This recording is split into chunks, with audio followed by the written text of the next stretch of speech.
Some may find the following disturbing. Discretion is advised.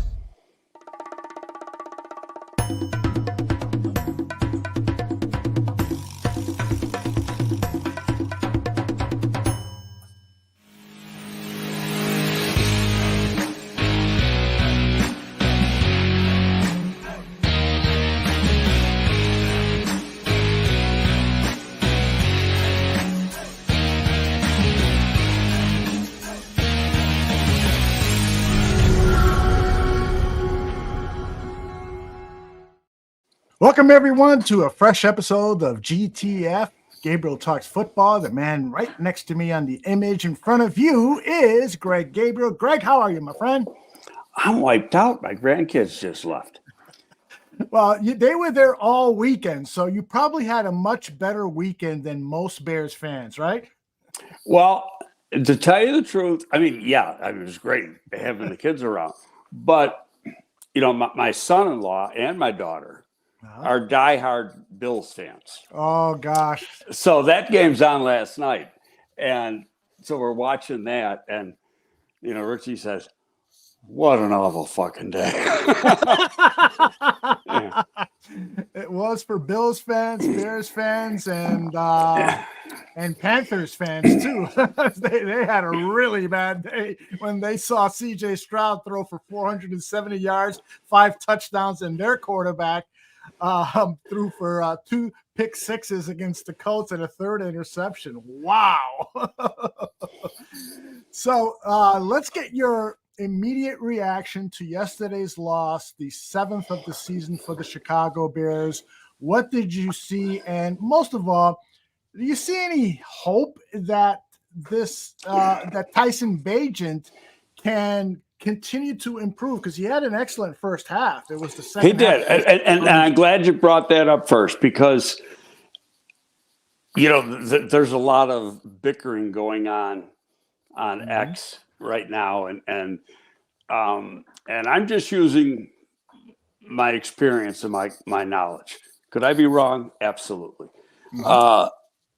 But I don't think I am. They're expecting him, let me put it this way, they're not allowing him to make a bad play. Because then he can't play, put the other guy in. And where historically, when you go back and look at the really good quarterbacks, and we went over 4 or 5 of them last week, I did some other ones during the week. I don't have the stats in front of me. Peyton Manning threw an interception and a half every game as a rookie. That's the growing pains. Now, you look at the 3 picks yesterday. Now, one guy is trying to say on Twitter that it's because of arm strength. It had nothing to do with arm strength. Okay, the first pick was a bad read on Bagent's part. It was a cover 2 situation. He didn't realize the corner was free to move over and get that pick like he was. He saw Kmet wide open, and what he thought was wide open, makes the throw, but the corner comes off because, he's in that flat coverage in cover 2. The second 2, if he throws it 3 feet in front instead of behind the receiver, they're completions. So it's ball placement. And again, nothing to it baffles me that people don't think he has an arm, because he's got a hell of an arm. Now, he doesn't have the velocity that Fields has. He doesn't have the velocity that Justin Herbert has and some of those guys. But you stack them up against all the quarterbacks in the league, right? It's pretty darn good. And I go back and look at tapes of Kirk Cousins when he came into the league and what he is now and what his arm is now. They all get better. In year 2, they get better because they've been through a strength program, an NFL strength program that really works on areas that you got to work on, and it's working on your grip, your wrist strength, your forearm strength, your tricep strength, your shoulder strength, to get a little bit more velocity on the ball. And none of that stuff they ever do in college. And I remember Jim Fossil told me, who was head coach of the Giants and a very, very good quarterback guru. He said, what I used to do to help the quarterbacks improve their arm strength is I'd bring in a big 5-gallon bucket of rice. And he said, just have them dig down to the bottom. Mm-hmm. And he goes, that worked their forearm and worked their grip strength. And he goes, it did wonders for their arm. Yeah. Sam Rush says, we also saw how Bagent responded to adversity after throwing multiple interceptions. He became gun shy and held the ball longer and was late on throws. He stopped trusting his eyes. I think that's a fair assessment by Sam. What do you think?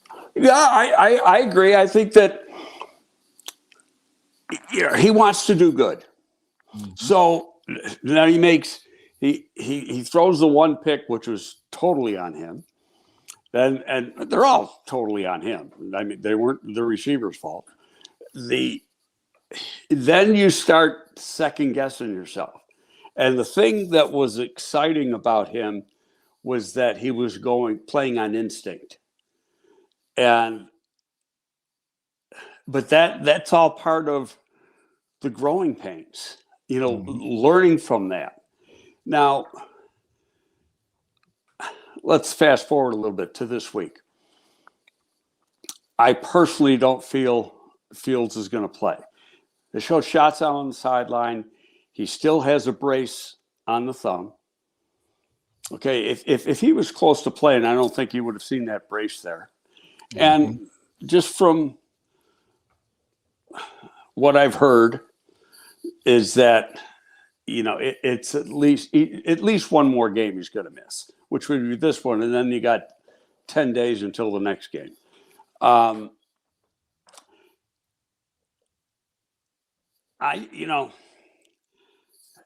been saying it for weeks, except for those 2 games after his putrid start to the season, I was done with him. And not that I just don't think okay, let's talk about it. I don't think he has it. What is it? Mm-hmm. I don't know. I'm not, it's a very hard word to define. It includes character, leadership, charisma, instincts, mm-hmm. Winning attitude, confidence, and watching Joe Burrow and Josh Allen last night. They both have it. They're very confident quarterbacks. Well, the one thing that you like about this kid is that he is confident in what he can do. And just from what I've seen, I didn't listen to all the presser. I read some of it. I'll listen to it later today. But he takes the blame himself. Hey, I screwed up. Yes, he did. It's my fault. And, he doesn't point the finger, so there's just so many little things. And I talk about the intangibles of what separates a guy from being just a guy to being a good, to being a great. And I've been saying it now for 3 weeks.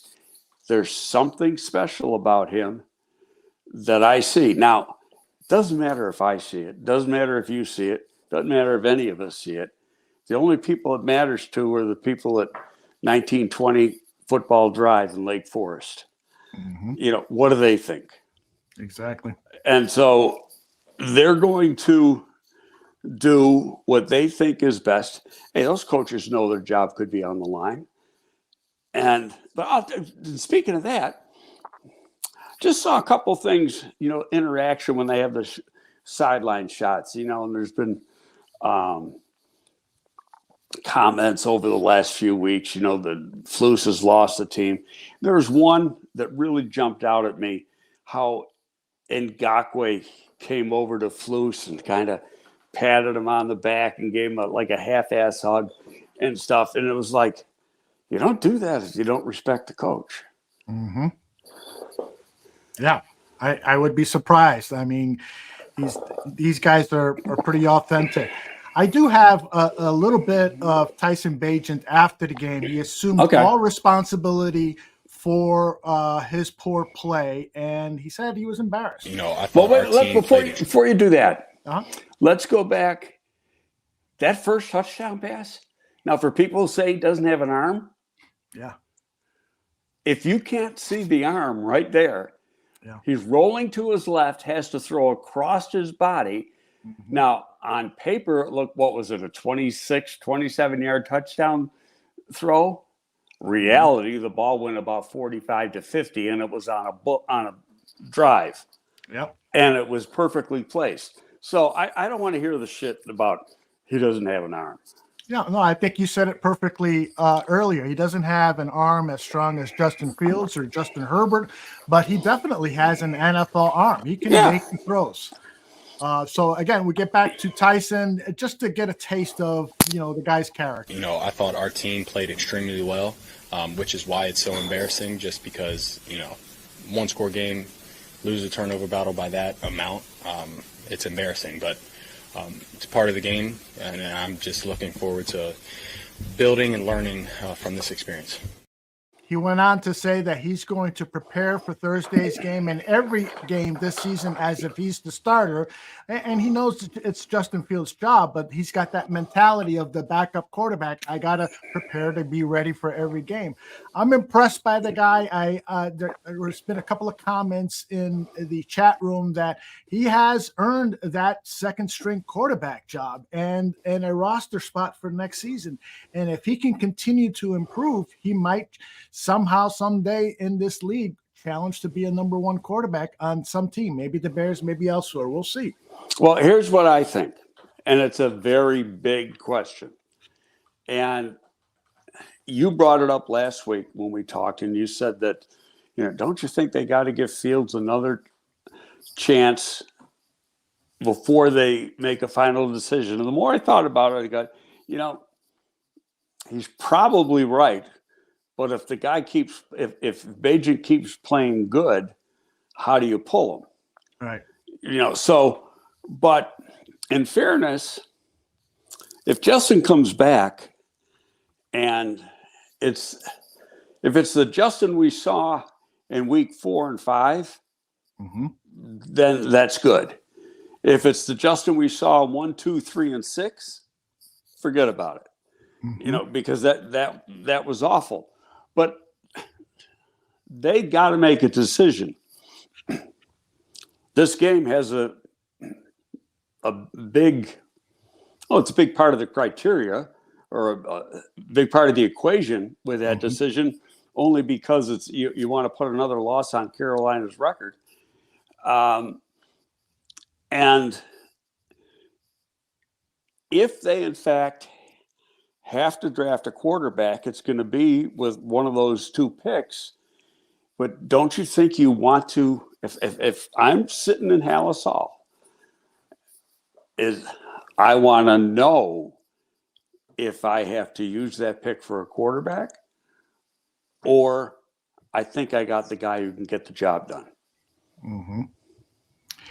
Yeah, I believe that in this league, we've seen example after example of guys like Drew Brees. Drew Brees was not, the prototypical 6'4" Peyton Manning type and a Dan Marino arm and so forth. He won a lot because of his acuity, mental acuity, his ability to move in the pocket, and his accuracy. And he did not have a strong arm.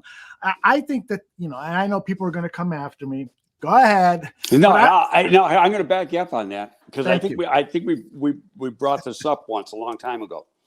So I'm working for the Bears. It might have been I forgot what year he came out, but it's early in my career for the Bears. And I go down to Purdue to see Drew Brees. And I wanted to see him in practice because you see more throws in practice sometimes than you do in a game, and you watch how he interacts with his teammates. And it happened to be a very windy day, and they're not practicing in the bubble; they're outside.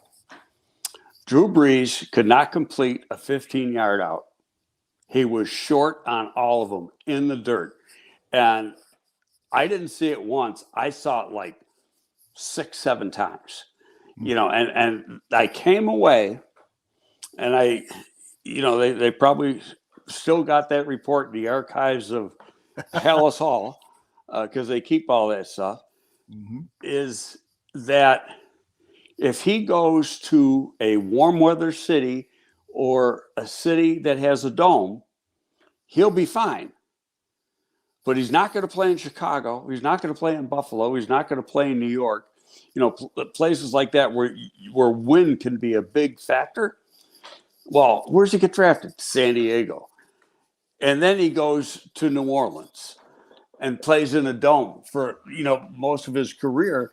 And on top of that, his arm got stronger, just like they all do. So, but I'll say this right now. Even at his best, his arm isn't as good as Bagent's. Okay. Well, some people think that Brees has a much better arm than Bagent, like Sam does, but I kind of side a bit more with Greg on that based on my recollection of Drew's arm strength and what I've seen out of Tyson Bagent. What Bagent does, I'll tell you, like the second touchdown pass to Cole Kmet. Now, he could have drilled it. If he drilled it, it might have been incomplete. He threw a touch pass. So, that's part of playing the position. Right. Exactly. Absolutely. A big part of it. I mean, I go back to the days of Bobby Douglas, 6'4" quarterback for the Chicago Bears. He could throw the ball literally. And I'm not exaggerating. 75 yards in the air. He did it in a game against Buffalo at, I think it was Wrigley Field.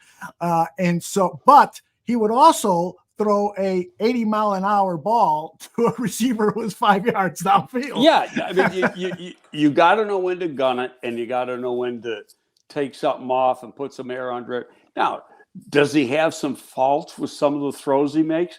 Yes, so far, not in the preseason. Actually, when he threw some deeper balls in the preseason, he didn't put as much air on the ball as he has so far during the season when he's thrown deeper. That's just a matter of working on his mechanics, and stepping into the ball right, release point, and everything else. But I'm going to laugh at anybody that thinks he doesn't have a good arm. I mean, I've been doing this a long time. I know what a good arm looks like. Yeah. Jay Sanderson says, why are you guys doing this to Tyson? Let the kid be. You're propping him up only to tear him down. Well, there's a lot of people already tearing Tyson Bagent down. And so I think the reason for the discussion is I wanted to have a sober discussion with Greg about how the kid has played to date, and keeping in mind that he's a Division II kid. He didn't have a lot of reps in training camp. He was been thrown into the fire. I'm really proud of the way the kid has played. And well, I'm going to say that I'm going to just dispute one thing you said. I thought he got a lot of play time in training camp because he earned it. Right. See, the one thing he did, he came into camp. He showed him he could play. Yep. Okay, now, I think like a lot of football people. And if my mind is saying what I'm saying, I know there's a lot of other people whose mind is thinking the same way. And not that I'm a fan of Boomer Esiason, but at halftime of yesterday's game, Boomer said it. Yeah. And it's, yes, he's making mistakes, but Justin Fields is making those same mistakes 2.5 years into his career. Yes, that's the thing. And the big difference is somebody put up a stat last night, posted a stat on X, and had the amount of time it takes to get the ball out of your hand. And she had like 4 different quarterbacks. And Bagent was the fastest by a huge margin. He sees it and gets it out of his head, and that's important. And know who the slowest guy was? Justin Fields. Look at that! Wow. Well, I'll tell you this, I am hopeful that when Justin Fields comes back, that he is going to, Greg, you said you'd love to see him play like he did against the Broncos, like he did against the Commanders and so forth. Right. Absolutely. I just want to see some processing improvements. I'm not expecting him to have a 4-touchdown day like he did against the Commanders, but a couple of touchdowns and just improve the processing, get rid of the ball quickly, do what this coaching staff is asking you to do. Now, some people will come back and say, well, the coaching staff, particularly Luke Getsy, is not coaching to his strengths. And there probably is truth to that. But the fact of the matter is that's the marriage now. And what we're asking, or what Luke Getsy is asking out of Justin Fields, most of it is kind of basic quarterback pocket stuff that he should be doing. Let me ask you this. Tyson Bagent is a pretty good athlete. Would you give him that? Absolutely, yes. Okay. He's not the athlete and has that raw speed that Justin Fields has. There's not a quarterback in the league that has that. Exactly. Okay. But so why does it fit him and it doesn't fit the other? Well, I think that, frankly, and this is, not a professional voice here. It's just my gut feeling. I do think that the game is still a little too fast for Justin, and that he is a one receiver read kind of guy. And sometimes he gives up too quickly on it because he's perhaps gun shy at being hit so often. So he's things are not processing like a well-oiled computer in his mind, is my guess. That's my guess. I don't know. Well, and that's one of the things I like about Bagent. And I don't want to come off like I'm anti-Fields, because as well as same here, yeah. Yeah. I wanted this guy to succeed. And I was coming up with, over the first 2 years of his career, coming up with every excuse in the book for why it wasn't what our eyes were seeing. So, but what I didn't like Lawrence Holmes had a comment on Twitter, and it's the same thing as David Haw had the week before. Well, this kid's just limited. He's not going to be able to get it done. And I'm going, yeah, you're giving him 3 games, and the other guys had 2.5 years. Mm-hmm. And aren't you supposed to take a step? Yeah. What happened to Jalen Hurts last year in year 3? Have we even seen 1/10 of that this year? Mm-hmm. Yeah, I'm with you. I'm with you. So, a lot of great dialogue going back and forth about Bagent's strengths and Fields' strengths. So, let's table the quarterback discussion to a future show. We'll see what happens on this Thursday's game. I want to get to some of the other performances from Sunday's game. Cole Kmet, the tight end, in my opinion, he is now moved into that tier 1, the bottom of tier 1 of the best tight ends in the league. Am I being too effusive in my praise for him? No, the guy, he's always been that. He's getting the opportunities. Mm-hmm. He's getting the targets. Mm-hmm.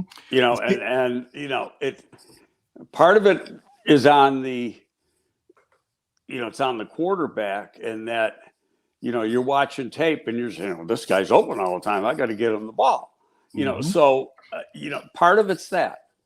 The one thing, like the Bagent, if you watched, he was spreading it around between really 3 people. And they were doing a good job covering DJ. And, DJ had 2 times. I mean, he very well could have had that touchdown catch in the corner of the end zone. Yes. That was kind of unusual for him. Yeah. And he had the fumble on a first down catch. Was also, a drive killer. But, he was getting his targets, but they were trying to take him out of the game. But that opened up things for Mooney. Mm-hmm. And what you see, because when I'm watching quarterback play, and when I watch the All-22, I want to watch the end zone copy because then you're watching where the quarterback's head goes. Right. And is he working a progression? And, is he looking at just one, or can he go 1, 2, 3, 2, and whatever, maybe 1, 2, 3, 1. And that's some of the things that Bagent does really good. And what I've seen with Justin is he's 1 to 2, and then I'm running. Yep. And you're going to find a way to stop that. And what teams have done is starting to put a spy on him so he can't run. Right. I put that up on Twitter yesterday. Of course, I got attacked. I wasn't trying to imply that Tyson Bagent is a better runner, but the fact of the matter, statistically, Tyson Bagent rushed for 70 yards yesterday, and that's the most by any quarterback on the Chicago Bears this season. The reason why is, as Greg just explained, there's a spy now on Justin. It's part of the game plan for defensive coordinators to stop those explosive plays by Justin Fields. And so that means he has to become a better pocket passer, because that's where he's going to be forced to. We're going to see defensive ends not even pass rush the guy. They're just going to keep him in the pocket like they did with Mitchell Trubisky, and Trubisky was inaccurate many times. Make him throw. Make him throw. Yes. That's right. Pressure him and make him throw. Now, sorry about that. By the way, I'll tell you after the show, they put me on some new medication. Uh-oh. The $5 million medication? I got a deal. Oh, good. I'm glad. It only cost me $67. Well, you sound better. I'll tell you that. Well, no, it's still got a long way to go. Okay, but we're getting there. And now I lost my whole train of thought. See what happens when you're over 70 and you sit here doing this shit and you're thinking about something and you go, what was I talking about? Yeah, help us, chat room. What were us two old guys talking about? That's what we ought to change this to. The old guys. That's right. Yeah, I have an idea. The old guys talk football. I have an idea for like a podcast hosted by two 70-year-olds and call it the septuagenarians, except I can't pronounce the word properly. Anyway, I'm a 70-year-old. Yeah, well, you and Mike North, two guys in their 70s, and we call the show the 70-year-olds or something like that. Anyway, I think we were talking about Justin Fields and what he needs to do here coming up to really make it. He's got to make the plays he needs to make. It's really simple, and Bagent had an opportunity to at least go down and tie that game, send it in overtime, and really had a couple opportunities, didn't get it done. Part of it, and a good defensive coordinator will do this, and the Saints head coach is the defensive guy, is, hey, we get a young quarterback, we're going to pressure him, we're going to, mix up our coverages, do all that sort of thing, and make it very, very difficult for him. And they did. But again, Justin's been in that same situation probably at least 10 times. And has he ever done it?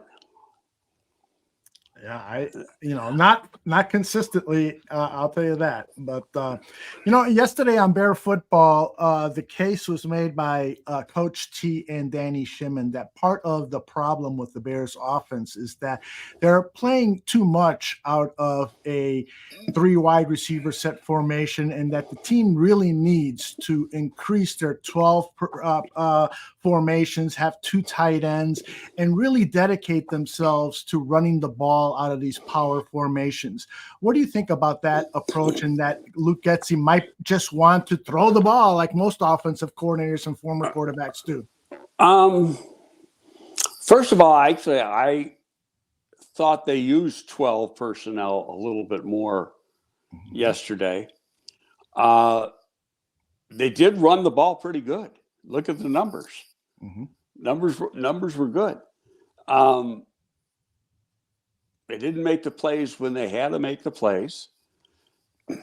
Had some costly penalties. I'll tell you what, I hate bitching about the penalties because it is what it is. Right. But there was like a point in the game where New Orleans never had a penalty on them, and everything, and the one interference call on Stevenson was a joke, and there was a holding call on 58 that Darnell Wright. Yeah. Darnell Wright, that it wasn't holding. He had his hands inside, and he turned the guy. You keep your hands inside. You're allowed to hold in here. Mm-hmm. Okay? It's when you get out here or around the back that you're not allowed to. And so and those are drive killers. But you know what? He's a rookie tackle, and you got a rookie corner, and they've already got a history of some penalties. Mm-hmm. And so they're looking for him. They go on.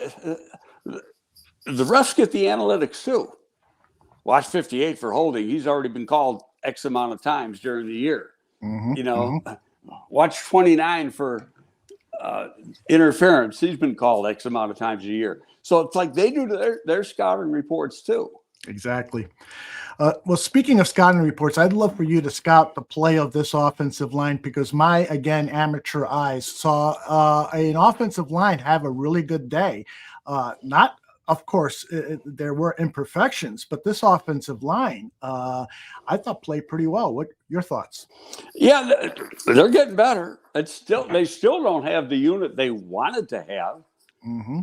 And that would be Nate Davis at right guard and Tevin at left guard. Yep. And whoever at center. But, now I tweeted it out yesterday. Braxton, I don't even know if he started the game, but he alternated series with Larry Borum. Correct. And I figured they did that only because, he's missed 5 weeks and they want to get him up into game shape and make sure he doesn't get worn out. And I thought it was a good idea. And Borum has actually played fairly well. I mean, he is what he is. Mm-hmm. He's not a legitimate starter in the league. Right. But if you need him for 3 or 4 games, you can use him. He's going to carve out a nice little career for himself in the league. Yeah. Probably play 8-9 years and make a pretty good chunk of change, being just what he is right now. Tevin Jenkins had a great game. Wright is still going through rookie bullshit, for lack of a better word, and that's going to happen. Now, good news is Carolina's big pass rusher, Burns, he's out of the game for this week. Mm-hmm. He's got a concussion. That's right. There's no way you're going to – there's 2 good players on Carolina got put into concussion protocol yesterday. Yeah, there's no way in hell they're going to get cleared for Thursday. Yeah. There's only been, I think, 1 player all year that has come back to play in 7 days. That's right. Frank Reich said in his post-game conference after the loss yesterday that it looks really tough for Burns, and I forgot the cornerback's name. Looks really tough for them to come back for Thursday. So he essentially ruled them out. I don't think that there's any chance that they're going to play on Thursday. Hey, let me ask you this: did we ever talk about Montez Sweat, or did we do a show before that? Yeah, we did a show after that. Yes, we talked about the acquisition of Montez Sweat. What did you think of his performance yesterday? He played 41 snaps. According to some of the analytics surveys, they gave him really good grades. I thought, of course, everybody wants sacks, but I thought he was hurrying the quarterback. He was pressuring. Yeah, he got some pressures. It's funny. There's a guy, and I can't think of his name. He was sending me DMs back and forth. Was that a pressure? Because I've been fighting with like Brad Spielberger and some of these guys. PFF's definition of pressures is a joke. And the way I was brought up in the game, and this started really with Bill Parcells, and a pressure is when you don't get a sack, but you have an effect on the play. Okay, you cause a bad throw, you cause the quarterback to have to move around in the pocket, whatever, but you just get by your like there was a play Ngakoue had coming from the backside where he clearly beat the left tackle, but he was still good 2 to 3 yards away from the quarterback, and the quarterback got the ball out of his hands. The quarterback didn't even know he was there. That was the first one. The guy goes, was that a pressure? And I said, no, not mine. Now in with PFF, yeah, they'd call it a would pressure. Have been. Yeah, and that's not a pressure. A pressure is you're pressuring the quarterback. Listen, Yeah. Let's define that properly. Yeah, I'm with you. I get really irritated when I look at some of these PFF. But I thought, even though there are no sacks, or I think there's one, I thought the pass rush was better. There was a better push up the middle, and between Ngakoue and Sweat and who's the other guy? 94 coming off the left side when he was rotating with Sweat. They were getting, some good pushes and some good penetration. Raheem Green. And, it was better than what we've seen the last few weeks. And now it's, defensive players, it's a lot easier to stick a guy in right away and play than it is in offense because of terminologies and all that. So, but as much as Sweat played Sunday, he'll play more on Thursday. Okay. What's your take on the contract? Well, I don't have any problem at all with the contract. I'll tell you why. Because in 2 years, 3 years, it won't even be one of the top contracts for a defensive end. With the salary cap increasing by anywhere between $10 to $20 million, the contracts for defensive ends, quarterbacks, star wide receivers, they're just going to continue to increase and increase and increase. And so I don't worry about it. Now, as from a fan standpoint, I don't want to see the Bears get into the Ryan Pace situation where they mishandle the salary cap and it makes it impossible to explore other things. Absolutely. I don't think we're there. I don't think we're anywhere near there. So well, here's what cracked me up was you saw the national narrative going on around. Oh, stupid trade. They're going to lose him in free agency. No, 2 women. Now I'm getting worked up. 2 narratives. Some people, why didn't you just wait till free agency to sign him? Duh, he wasn't going to make it to free agency. He was getting traded last Tuesday. That's right. And the team that traded for him was going to sign him to an extension. Okay, it was never going to happen. Okay, what happened on Monday? Gary up at Green Bay got an extension. That took one free agent off the market right away. Edge market. Okay, then Tuesday, Sweat gets traded here, and I tweeted out, I don't know if it was Tuesday or Wednesday. I think it was Wednesday. I said, my gut feeling is the contract that Montez Sweat gets will be very, very similar to the one Rashawn Gary got, based part because drafted same year. Their statistics are very, very similar. Sweat's got more sacks. And then, number of games, all that stuff. Everything across the board is pretty close. Now, the narrative for Green Bay giving Gary that money was, oh, great signing. Yeah. The narrative for Chicago giving Sweat that money, there's a lot of negative narratives and he had them by the balls. They couldn't do this. They couldn't. He got a fair market deal. Mm-hmm. Yep, exactly. Well, first of all, what do you think about Michael Lombardi? He seems to have it out for the Chicago Bears. Oh, yeah. I mean, I've known Mike for 40 years. Mm-hmm. And no, not quite 40. It'll be 40. If I live to 2026, it'll be 40 years. Okay.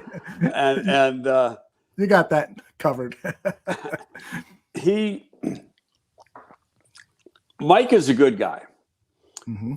I don't know why he hates. Part of it goes back. He and Jerry were really, really close, and they had a falling out. I think some of it has to do with that, because you go back,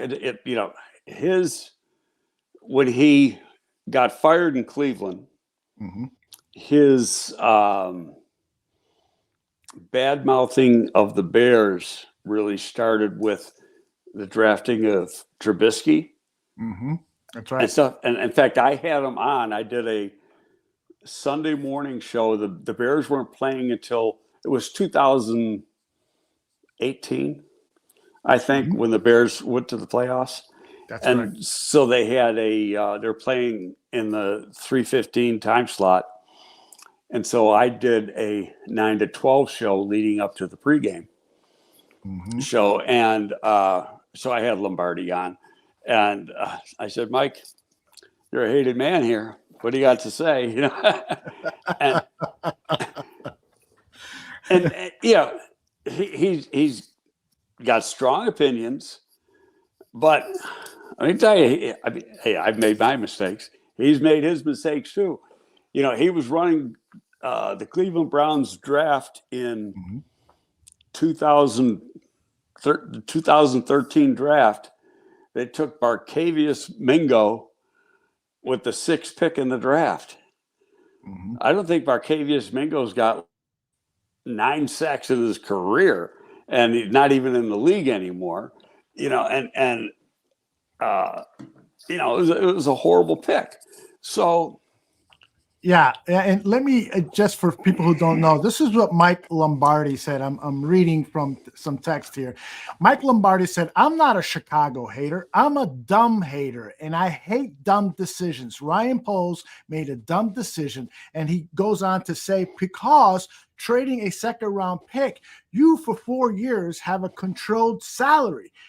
With Montez Sweat, now you're adding all this money to the salary cap, and you're forfeiting a controllable salary cap player who will probably be a good player because it's a high 2nd rounder." What do you think about that? That criticism and why he calls that a dumb move? Well, in theory, that there is some legitimacy to it. Mm-hmm. Okay, but then there's reality. And who is the player you're trading for? How good is that player?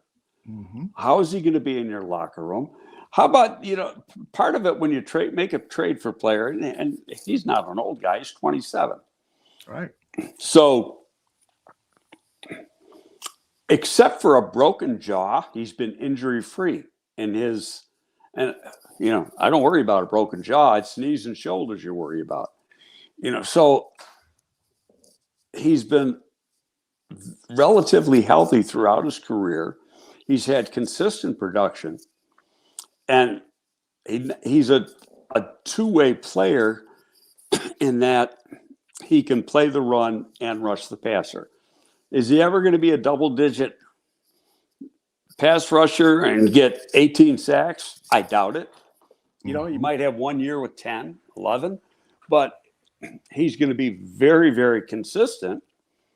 Now, the Bears got to get somebody on the other side.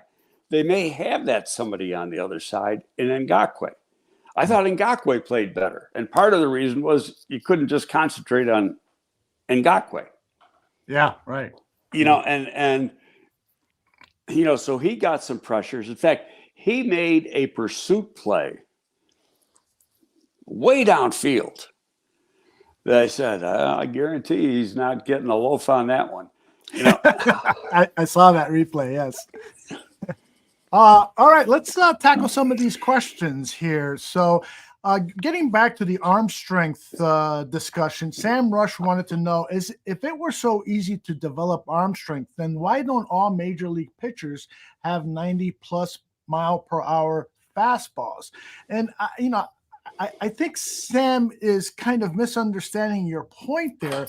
This is not about you're not guaranteed improving arm strength by doing exercises and so forth, but you can potentially see some incremental arm strength and velocity on the football. Am I right there? yes, it's college quarterbacks as a whole.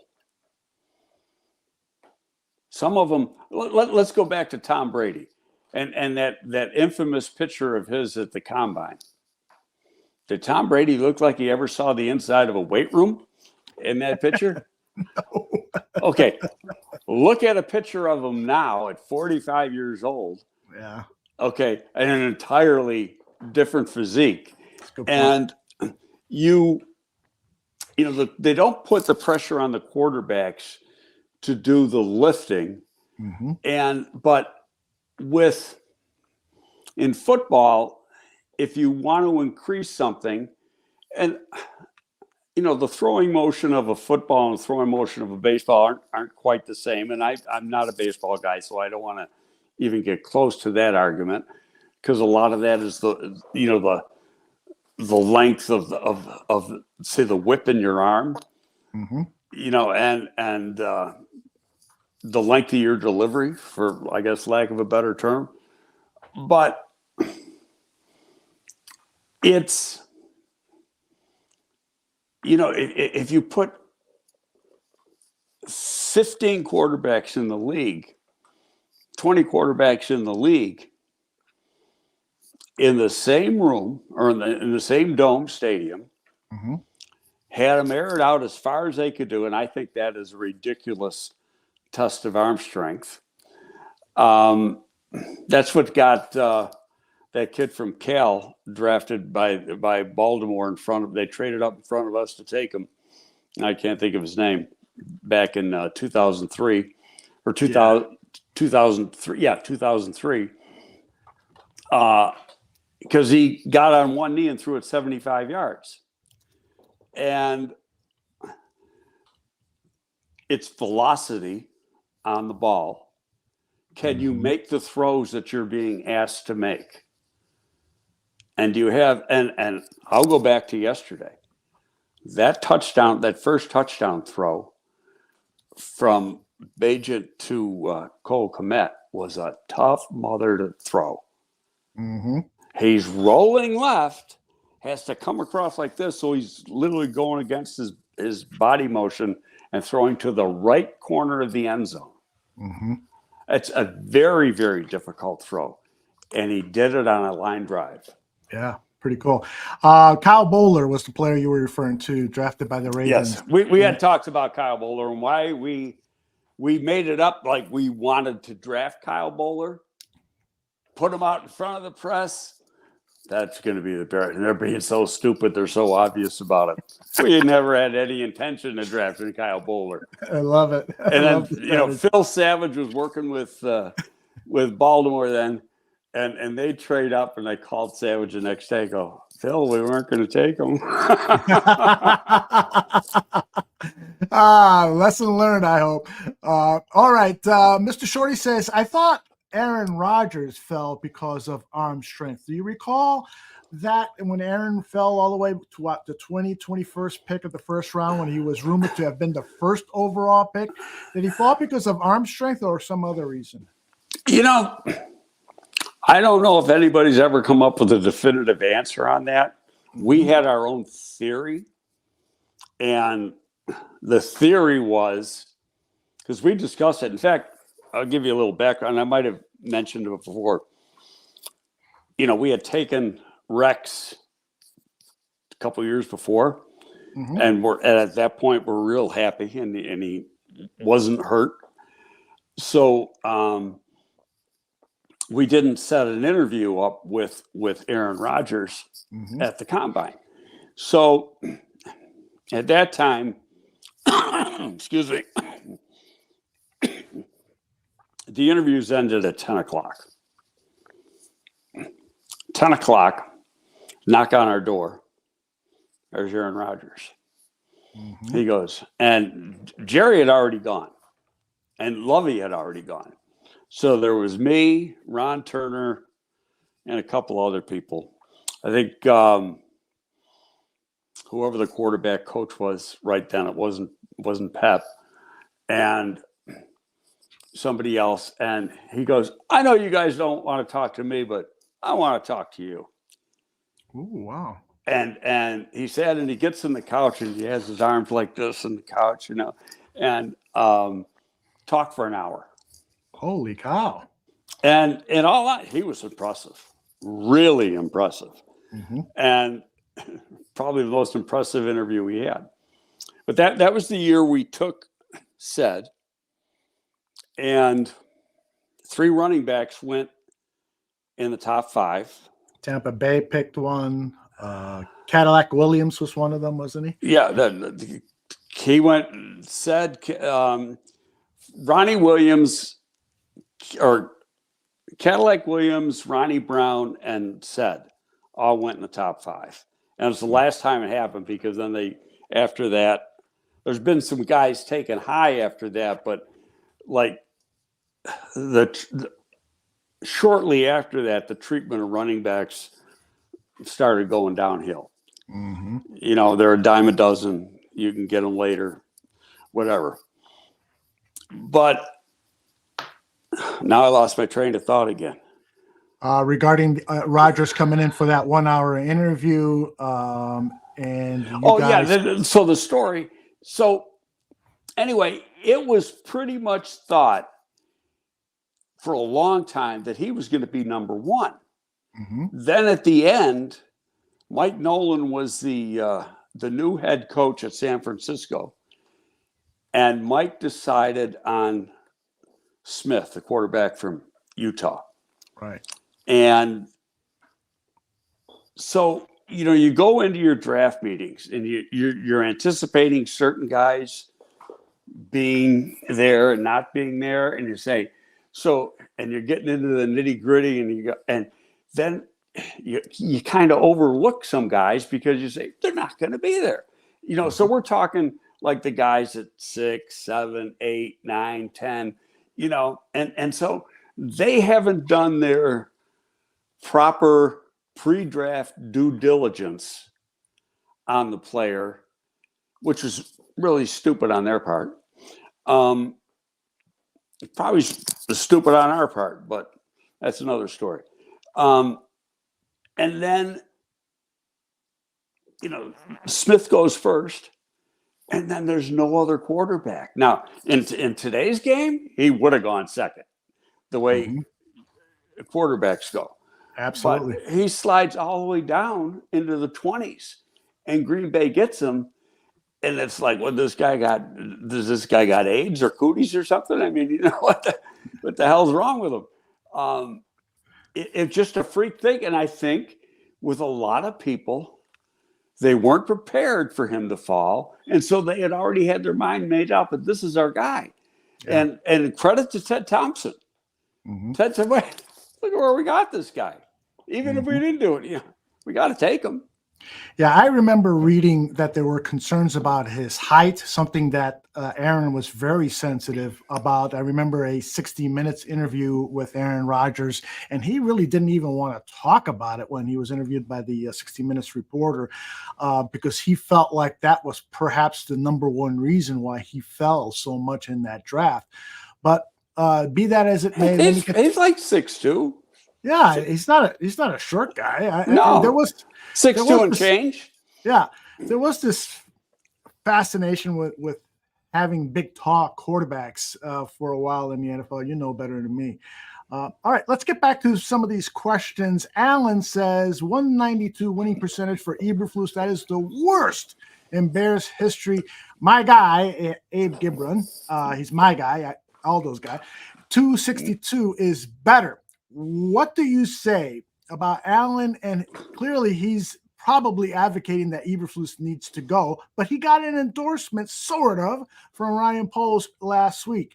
What are your thoughts about Eberflus's future with the Chicago Bears? What does he have to do to keep his job? Well, number one, I think Ryan had to give him an endorsement. Okay. Number two, I don't think that they're not going to rush to a decision, and the decision has not been made and won't be made for over a month from now. Sometime in December or January. Yeah, well, whenever, sometime leading up to the last couple weeks, but it could also be, we like you as the head coach. I'm just trying to throw out what different scenarios could be. Okay. But you got to make some changes on your staff. Mm-hmm. And then you get to sometimes you get to push and shove, because coaches can be very, very, what's the word I want? Loyal to their staff. Mm-hmm. And say, and again, I'm throwing shit at the wall here.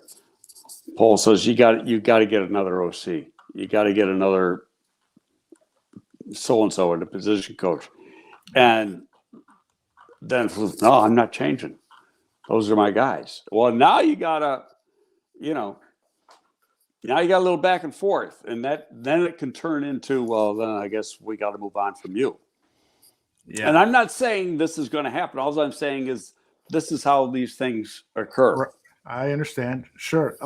And so where are you at with offensive coordinator Luke Getsy? Do you think that he can develop while he's here in Chicago into a offensive coordinator who gets better results? Or do you think that the hand he's been given has really deterred him, or not deterred, that's not the word, but hampered his results? I'm going to say it this way, and I'm not trying to be diplomatic. Mm-hmm. There's plays I'd like to have back. Play calls. Yes. But, and it goes back to how we started the show, the offense has been more efficient the last 3 weeks than it has been, except for that Washington game. Mm-hmm. Yep.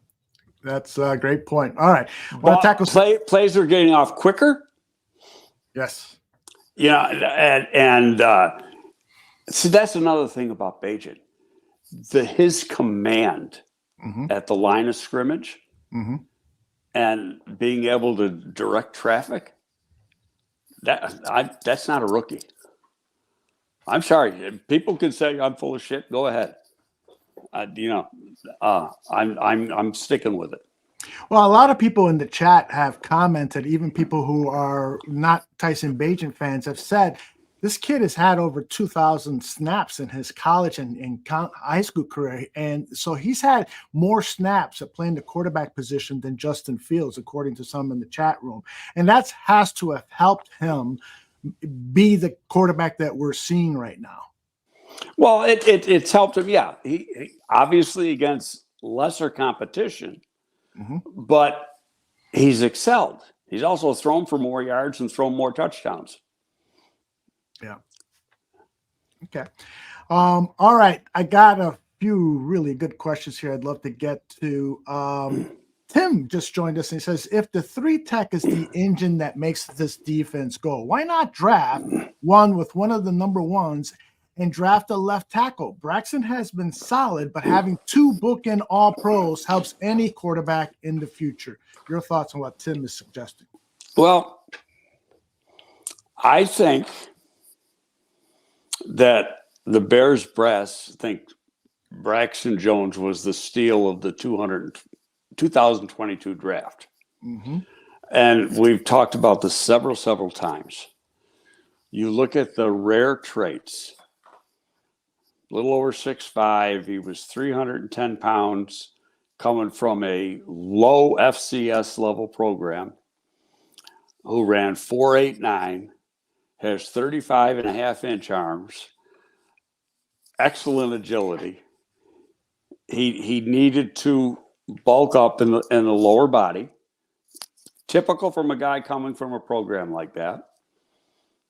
He had traits of a top round pick, physical traits. Okay, but he played where he played. Now, unless he proves himself to not be capable of playing that position, why would you take another one? Because there's two pretty good tackles in this draft. And I wrote up one in Windy City on Saturday. Olaf Fashanu from Penn State was pretty darn good. And then there's the kid at Notre Dame, Joe Alt. And they're big guys, and they're run blockers, pass blockers. I don't think either one is the athlete that Braxton Jones is. He's a freak athlete. And, you go back, we showed some plays earlier in the year, from last year, like when he's getting out in space and adjusting on the move. And it's like he's a 250-pounder, the way he can move around. So, yeah, missing 5 games hurt his development, but he came back. I think he gave up a pressure yesterday that I can recall. There might be more. He had a holding penalty or a legal procedure penalty called on him. But I think the guy's a hell of a tackle. Now, for weeks and weeks and weeks, I've been preaching they're going to take an edge with 2 of their first 3.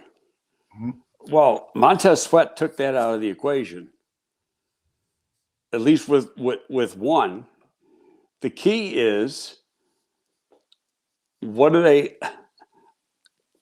first one, if it ends up being 1 or 2, is it going to be a quarterback? And there are people that believe Drake Maye is a better quarterback than Caleb Williams.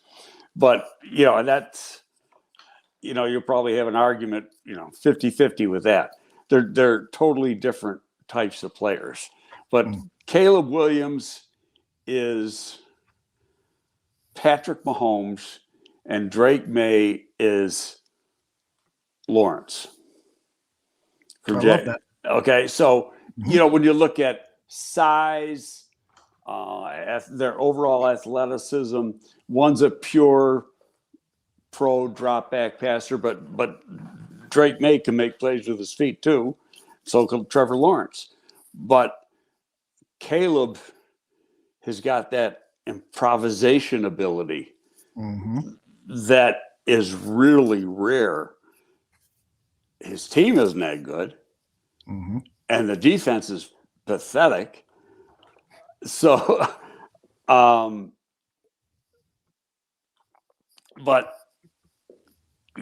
the rest of the season, in my opinion, is making a determination of, do we have to, in fact, use that first pick on one of those 2 guys?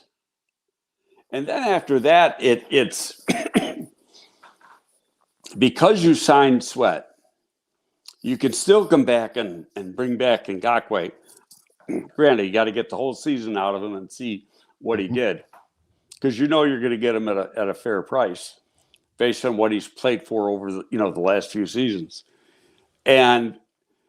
Or do you use it for another weapon, as in a wide receiver? Yeah, well, you're going to have to be. I was looking. The highest a wide receiver's gone recently is the LSU kid to the Bengals, and Jamar Chase. Jamar Chase, and he went 5th.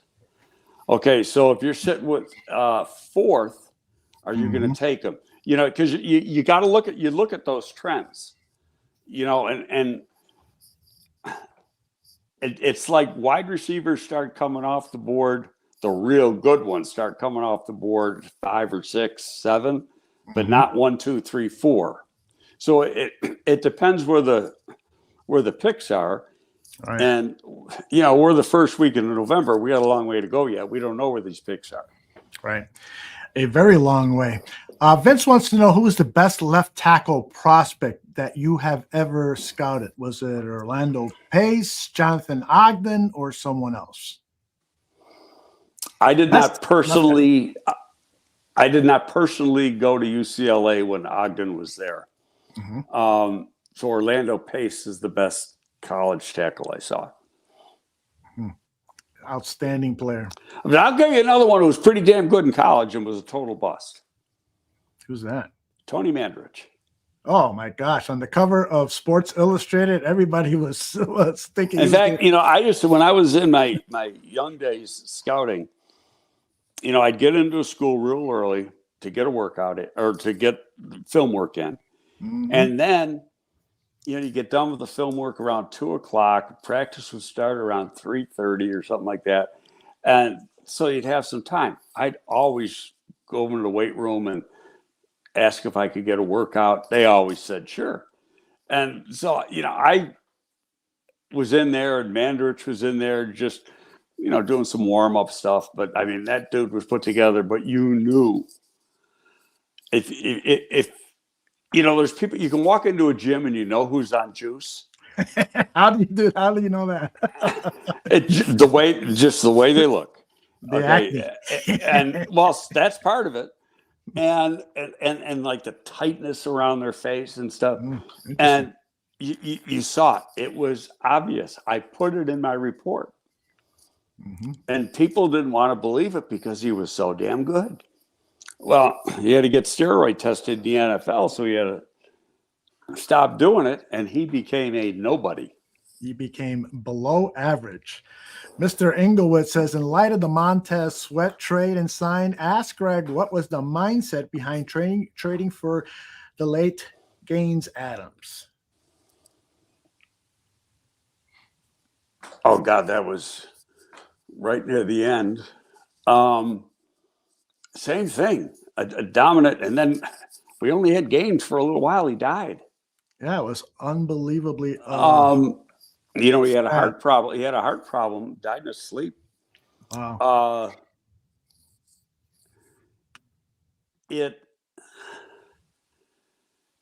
I'll put it this way: Gaines Adams dying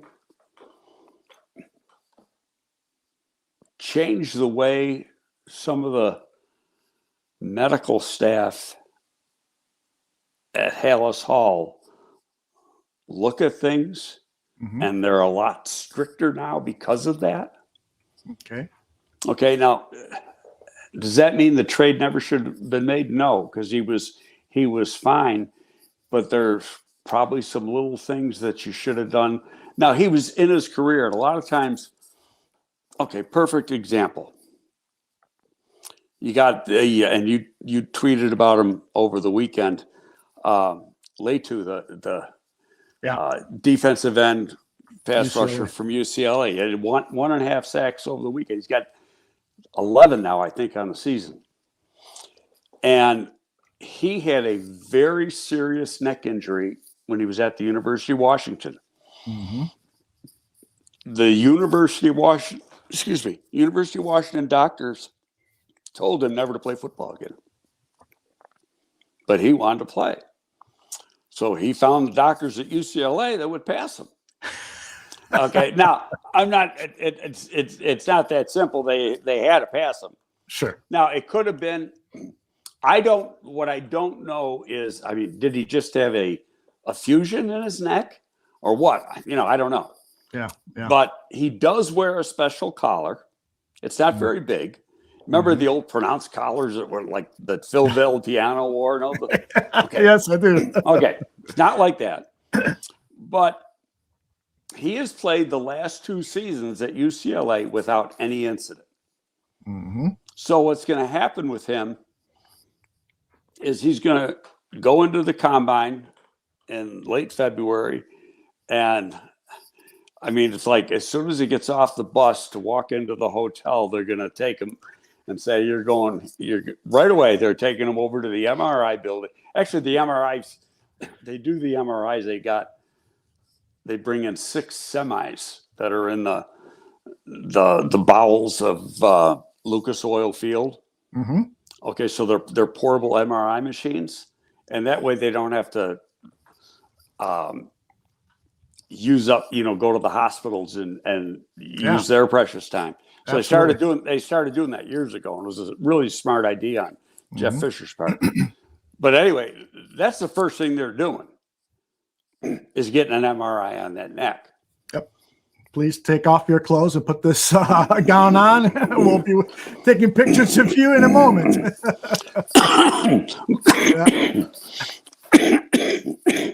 Let it out. Let it out. I'll mute you. Greg is having one of his coughing attacks, and now. Okay, I'm good. Okay. So it's that'll be telling. And my gut feeling is there's going to be a lot of teams that say he's played 2 years. There hasn't been a problem. He's good. And there'll be others that say, I don't know. But without knowing exactly what it was, from what I understand, again, I don't know what the actual surgery was. I was trying to do some research on it. All I found was that 6 months after the surgery, he was still having some numbness. Oh, wow. Okay, so, well, hell, I had my knee done 4 years ago now, knee replacement. I got numbness in my right leg. Yeah. I mean, I got numbness on my shoulder from the aneurysm. So yeah. The doctor said it could last a year. Yeah, I mean, numbness is caused by some sort of nerve damage, and nerves regenerate, repair themselves at their own rate. Some faster, some quicker. So there's a lot of people. I know of some agents that had a chance to get him, knowing that he was going to be a probable high priority guy, and have decided to pass. And there's going to be others going to get him, but he's going to be probably one of the most interesting stories of the combine because of that. And right now, he's probably the number one edge guy in the class. Yeah. Based on and the next guy would be Dallas Turner. Dallas Turner's really come on, and the last 6 weeks and played strong football. The guy who was supposed to be the star, who he gets doubled all. Yeah, he gets doubled all the time. I mean, you got to be fair, but he still hasn't gotten the production that you thought he would get. Yeah, is verse. Yep, totally agree with that. A lot of people were talking earlier about the offensive line and what to do when Nate Davis returns. Tevin Jenkins, according to people in the chat, looks better at right guard than he does at left guard. He looks great at either position, but perhaps they should leave, as CJ Williams says, please leave Tevin and Darnell together. What are your thoughts? Would you consider moving Nate Davis, who has predominantly played right guard, but is capable of playing left guard? Would you move him to left guard and leave Tevin at right guard? Yeah, I don't know I think he's played a little left guard in his life, but it's been like a gazillion years ago. Yeah. And he was signed to play right guard, and he played pretty darn good before he sprained that ankle. I'm moving Tevin to the left side. That's me personally. Tevin to the left side and Nate to the right side. And then hopefully Braxton's still healthy and Wright's still healthy. And then I'm not putting Whitehair at center. I'll go with Patrick over Whitehair every day of the week. Right. And I saw that they put Kramer, that they dropped Kramer, I guess, with the thought of putting him in the practice squad. Yeah. He was a late round pick. Who's going to claim him? Yeah. But I'll tell you what, they took my guy, though. Atlanta stole the last pick the Bears had out of Kennesaw State. Mm-hmm. They stole him off the practice squad, put him on the active roster. What I would do is when you take a guy, when you poach a guy off the practice squad, you got to keep him active for 3 weeks. Okay. And then after that, you can shuffle him. Travis Bell. Me. Yeah. If it's me and he gets put back on a Atlanta practice squad, turn around and poach him back. There you go. I wouldn't mind seeing that because I like the kid. Just a few more questions here. Let's see. Greg, why do you think Justin Jones gets so many snaps in this game, more than the rookies are getting? In all fairness, he's been playing better. Better than the rookies? And yeah, well, he's been playing better as compared to what he was doing. Mm-hmm. So, and he's experienced. I think, I got to watch. I wasn't paying attention yesterday's game to see. I was paying attention to who was outside, but not inside. Okay. So I don't know what the stat counts were. Okay. But I think the rookies are coming along the way they want. And, signing Billings to an extension, I loved. Mm-hmm. And it's still a very moderate price. Hell, they stole him in free agency and they stole him again on another deal. Because the guy's a hell of a player. No, he's never going to get a sack. But you ain't moving him off the ball either. Yeah. There have been a number of questions about trade value for Justin Fields, trade value for Tyson Bagent, and so forth. At this point, Greg, you really don't want to trade any of these two quarterbacks. I mean, don't you think, unless you get a great offer for Justin Fields and you're determined to draft a quarterback, doesn't make any sense to deal him, because you don't have to worry about paying him his 5th-year option next season. He'll be in his 4th year. Well, I'll say it this way. If they make the determination, regardless of let's take Bagent out of the equation. Okay. Okay. If they make the determination that Justin Fields isn't the guy, mm-hmm. and the only reason he becomes the guy is either you extend him or you at least pick up the 5th-year option. Okay. Then they're taking a quarterback. It's obvious, and you got to get rid of him. It's just going to be a distraction.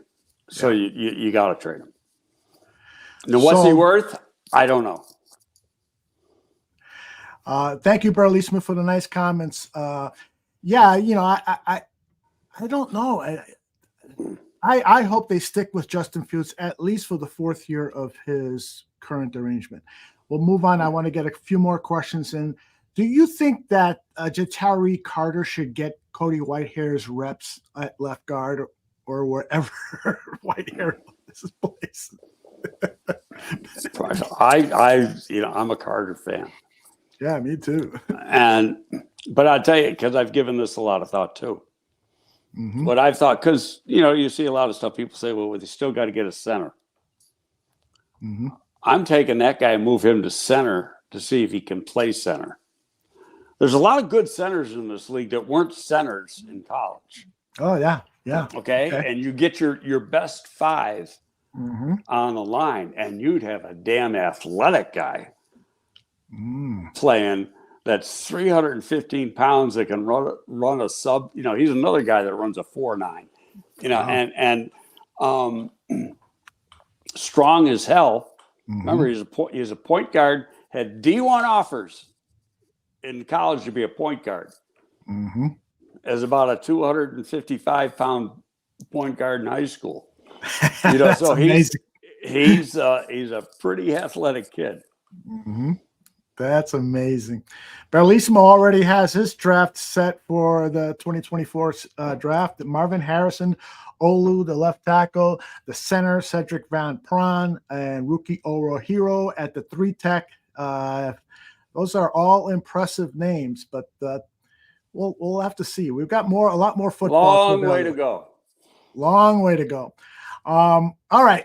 One last question here. Which one should it be? Let's pick. Oh, Vince had this question. How much did you and Jerry Angelo like Terrell Suggs when he was coming out of college? A lot. He was very much in the equation. What year was that? And who did we take?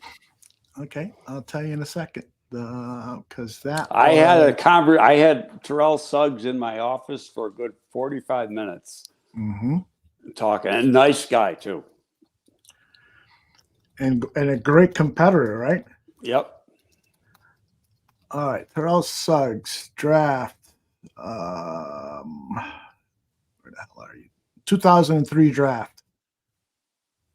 So that was the year that we took Jonathan Haynes, and he was already gone. Okay. Yeah, because he went 9th or 10th. He went 10th, correct. He was already gone. He was very worst draft pick we made, Jonathan Haynes. And I do work for his agent, and I still and his old agent. Michael Haynes. Or Michael Haynes. Yeah. I do work for his agent, Brian Mackler, and Brian even puts up the white flag on that when he goes. and it's not, he's a great kid. He did not love football. And you cannot survive in this game if you don't love football. Yeah. What did you learn from that as a scout? Did you learn like what kind of questions to ask or how to go about the process of uncovering if a guy has a passion for the game? I'll tell you, and I'm going to be totally honest on this. That was Joe Paterno was still the head coach at Penn State. Do not draft a player from Penn State because they lie to you. You could not. You had a very limited access to seeing practice, like 1 week out of the whole season. Wow.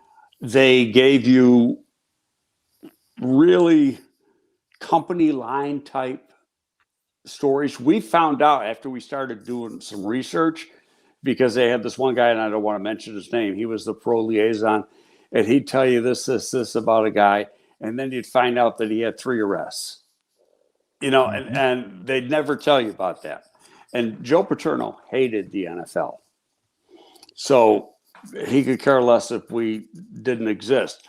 So that was my feeling, is leave Penn State players alone. Unless, you want to take one real late, that's fine. But I wouldn't. Now, different story, because you got entirely different administration there. But when he was there, you didn't know what you were buying. All right, I do have one last question for you. This is the 5th last one, huh? I know, right? I do. That's what we're here for. This will kind of bookend our discussion for this show. Is would you continue to develop Bagent or put Justin back in? So let me phrase it to you this way. Let's say they decide to give Justin some more healing time, and then he'll have the mini bye after this Thursday night game. And so they throw Bagent out there. In fact, DJ Moore said, I can't see how Justin could play on Thursday, because it's such kind of a short preparation week. There's no practice. There's no practice, right? Okay, so now let me back up a little bit. I mean, you're going to have some walkthroughs, right? Okay, and maybe 45 minutes on grass on actually the day before the game, probably on Wednesday, and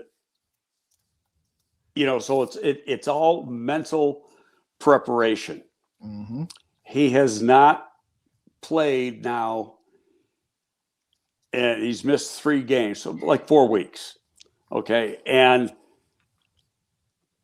they listed him as limited in the Friday practice report. Well, Friday's the lightest practice day of the week. Right.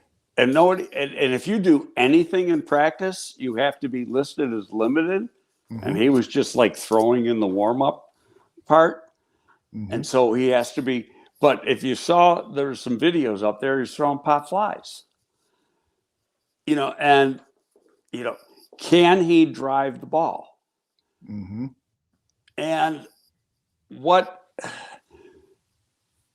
one of his chances of protecting the ball with this, you've seen, if you've seen him on the sideline, you see the brace he's got on. Right. What are his chances of being able to protect the ball with that brace on?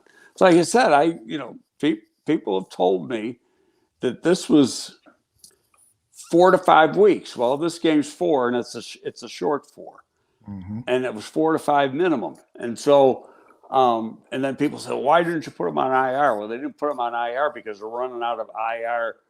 There's people on IR they still want to bring back, and you're only allowed, you're only allowed to bring back so many. Mm-hmm. So, I don't think I'd be shocked if he plays this week. I'd say it's 50-50, 55-45 for the following week. Mm-hmm. Maybe even 60-40, depending on how much he improves. And then, okay, do you play him? I think I'd answer it. And this is me saying this. I don't have a clue what they think.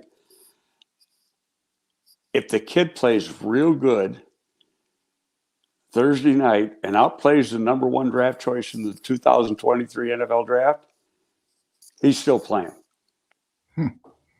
That's my opinion. It's going to be fascinating if indeed that happens. The debate in Chicago will be explosive.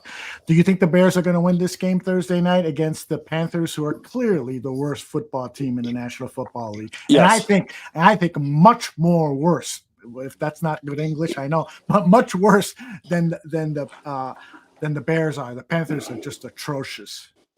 Yes, the Bears will win that game. All right. Well, we'll see. Unless somebody dies in between now and Thursday night. Mm-hmm. Oh, we got another question there popping up. No, Bellissimo is trying to raise funds for SOS SEN. They give free legal advice and assistance to parents of kids with special educational needs and development disabilities to ensure legal rights. Bellissimo, send me a DM and I'll help get the word out, and we'll get some money for an excellent organization. Greg, you are the absolute best. I'm so glad we ended with the prediction that the Bears are going to win, because now I feel a little bit better. Okay, stay on. I want to talk to you just for a second. You got it, brother. Okay. I will let people know that tonight at 7:30, it's Buffon 55. We're going to preview the upcoming game. And, of course, John is going to rant and rave over what's going on at Alice Law. We'll see you tonight, 7:30 Central, right here on the Barroom Network. Goodbye, everybody.